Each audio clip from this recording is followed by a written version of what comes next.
Fala pessoal, aqui é o professor Lucas, sou professor de Física aqui do Estratégia Vestibulares, para o nosso projeto de 100 dicas para você gabaritar a física. Hoje, a dica de número 42, que vai falar da Lei Geral dos Gases Ideais. Galera, para que serve a Lei Geral dos Gases Ideais?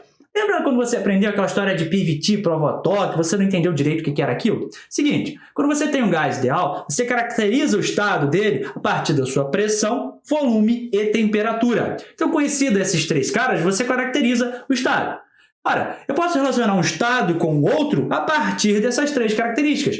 Então, eu posso escrever que para um estado A e para outro B, a pressão de A vezes o volume de A dividido pela temperatura em A vai ser igual a pressão em B vezes o volume em B dividido pela temperatura em B. Qual unidade que é preferível que eu use? A pressão em atm, o volume em litros e a temperatura absoluta, se ela deve ser absoluta, é interessante usar em Kelvin. Se eu montasse um gráfico, como é que apareceria isso? Um gráfico que relacionasse pressão com volume. Eu teria essa cara. Por exemplo, o estado A tem pressão PA, tem o volume VA e vou ter uma temperatura TA. Beleza. O interessante é, lembra das isotérmicas? As isotérmicas são aquelas curvas que têm temperatura constante. No gráfico PV, elas costumam aparecer dessa forma aqui. Então, se eu tiver uma transformação, por exemplo, de A para B, que ele me diga, isso o avaliador vai ter que falar, A e B estão em uma mesma isoterma. Beleza, o que você infere? Que a transformação de A para B é uma transformação isotérmica, feita a temperatura constante. Daí, dá para a gente simplificar a Lei Geral dos Gases Ideais. Se a temperatura é constante, a temperatura em A é igual à temperatura em B. Então, eu corto fora os dois e fico que PA-VA é igual a PB-VB. Fico com minha relação simplificada. Agora, Lucas, se eu tiver agora uma transformação feita a volume constante, como é que você sabe que é volume constante? Olha para o eixo horizontal. O eixo horizontal é o eixo dos volumes. Tendo de D para A, por exemplo, eu mantive o mesmo volume. Volume VA é igual ao volume VD. Assim como quando eu vou de B para C, nesse meu exemplo, volume em B é igual ao volume em C.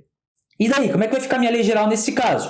Ora, eu posso cortar fora o volume nos dois casos. Percebam o que poderia relacionar, por exemplo, A com D. Então, vamos botar aqui um D para ficar bonito. Ora, VA igual a VD, mato fora. Sobra só PA sobre TA igual a PD sobre TD.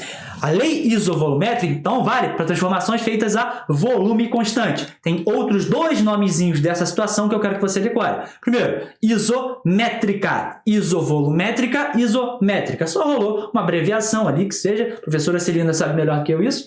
Mas dá para fazer a inferência, dá para entender que ainda é feita a volume constante. O outro é um nome um pouco pior, que é o isocórica. Transformação isocórica é aquela também realizada a volume constante. Lembra disso? Beleza. E se eu tiver agora uma transformação feita a pressão constante? Percebam, de A para B, ó, a pressão se manteve a mesma, PA é igual a PB.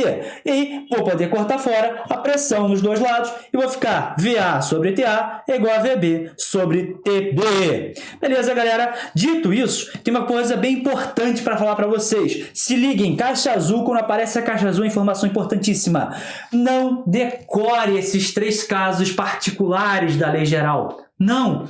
Decora a lei geral. PA, VA sobre TA é igual a PB, VB, TB. Você relaciona quaisquer dois estados para um gás ideal. Agora, saiba, entenda, olhe para o gráfico. Será que é uma transformação feita a volume constante? Ótimo, então simplifica o volume. É uma transformação feita a temperatura constante? Simplifica a temperatura dos dois lados. É uma feita a pressão constante? Simplifica a pressão. Não saia decorando. Quando for tal coisa, eu uso tal. Não. Decora a geral e simplifica, melhora, otimiza para a situação que você estiver trabalhando. É isso, galera. Essa era a dica de hoje. Um grande abraço e eu fico por aqui.